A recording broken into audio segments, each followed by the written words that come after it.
Hello दोस्तों, क्या आप जानते हैं आज से लगभग 40 से 45 वर्ष पहले भारत में कोई सोयाबीन नहीं खाता था। फिर इसकी खेती भारत में कैसे होनी शुरू हुई, ये जानने से पहले आपको मनमोहन सिंह द्वारा किए गए एक समझौते के बारे में जानना पड़ेगा। मित्रों, इस देश में 1991 के दौर में ग्लोबलाइजेशन के नाम पर ऐसे समझौते हुए कि आप चौंक जाएंगे। तो समझौते ये थे कि एक देश उसका नाम है हॉलैंड, वहाँ के सोरो का टट्टी वो भी 1 करोड़ टन भारत लाया जाएगा और डंप किया जाएगा। ऐसा समझौता मनमोहन सिंह ने एक बार किया था। जब मनमोहन सिंह को पूछा गया कि ये समझौता क्यों किया, तब मनमोहन सिंह ने कहा कि हॉलैंड का सूअर का टट्टी क्वालिटी में बहुत बढ़िया है। फिर पूछा गया कि अच्छा ये बताइए कि क्वालिटी में कैसे बढ़िया है, तो मनमोहन सिंह ने कहा कि हॉलैंड के सूअर सोयाबीन खाते हैं इसलिए बढ़िया है। मित्र, जैसे भारत में हम लोग गाय को पालते हैं, ऐसे ही हॉलैंड में लोग सूअर को पालते हैं। वहाँ के बड़े बड़े रेंज होते हैं सूअरों की, लेकिन वहाँ सूअर मांस के लिए पाला जाता है। सूअर जितना सोयाबीन खाएगा उतना मोटा होगा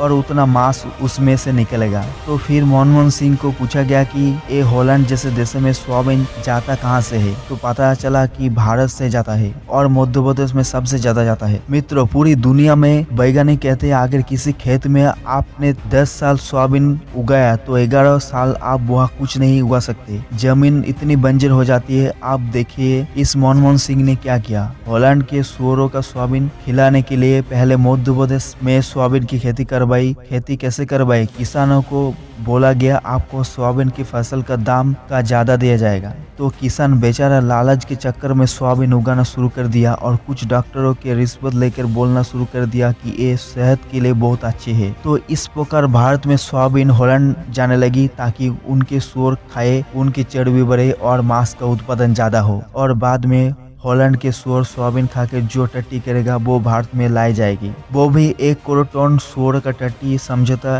मनमोहन सिंह ने किया था। और ये समझौता एक ऐसा आदमी करता है जिसको इस देश में बेस्ट फाइनेंस मिनिस्टर का अवार्ड दिया गया था और लोग उसे बहुत भारी हस्ते मानते थे। सोयाबीन हमारे स्वास्थ्य के लिए हानिकारक है। सोयाबीन दाल के रूप में या तेल के रूप में शरीर को कभी भी हजम नहीं होता। सोयाबीन का आप कुछ भी खाए, शरीर उसको हजम नहीं कर सकता, क्योंकि सोयाबीन को पचाने के लिए जो कुछ भी एंजाइम चाहिए वो हमारे शरीर में नहीं होते। सोयाबीन को पचाने की ताकत सिर्फ डुक्कर में है और किसी में नहीं है। डुक्कर के पेट में एक एंजाइम बनता है जो सोयाबीन को पचा सकता है, बाकी किसी के शरीर में ऐसा एंजाइम नहीं है।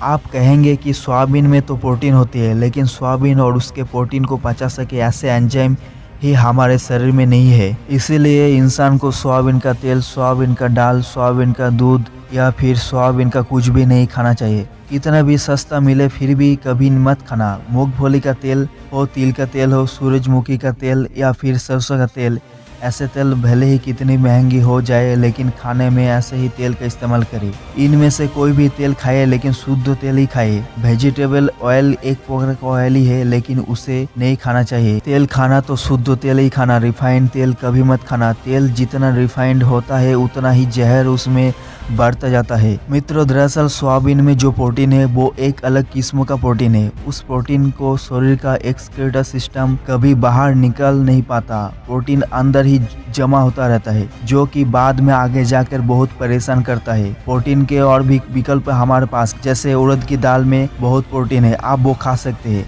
वीडियो अच्छा लगा तो लाइक शेयर कमेंट जरूर करना और चैनल पर नया है तो सब्सक्राइब करके साइड में बेल आइकन को जरूर ऑन कर देना, क्योंकि इस तरह का रिलेटेड वीडियो अपलोड करता रहता हूँ।